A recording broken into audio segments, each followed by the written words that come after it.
Nama mantan Perdana Menteri Inggris Tony Blair mendadak mencuat dan disebut sebagai kandidat pemimpin pemerintahan transisi Gaza seusai perang dan Hamas dilucuti. Blair bahkan disebut sudah terlibat diskusi soal kepemimpinan otoritas transisi itu. Mencuatnya nama Tony Blair bersamaan dengan proposal yang muncul di berbagai media internasional. Bahkan proposal tersebut diklaim telah mendapatkan dukungan dari Gedung Putih dan akan membuat Blair memimpin otoritas pemerintahan yang didukung oleh PBB dan negara-negara Teluk. Pada bulan Agustus, ia bergabung dalam pertemuan Gedung Putih dengan Trump untuk membahas rencana wilayah tersebut.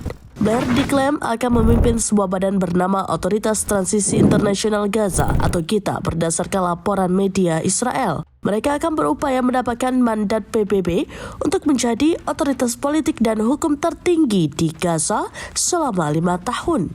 Sementara itu, The Guardian melaporkan bahwa diplomat Barat belum sepakat pada rencana Blair untuk memimpin Palestina. Mereka juga mengatakan bahwa sampai sekarang Trump masih berencana untuk mewujudkan gencatan senjata dengan syarat-syarat yang sedang disepakati.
Download Tribun X sekarang, menghadirkan lokal menjadi Indonesia.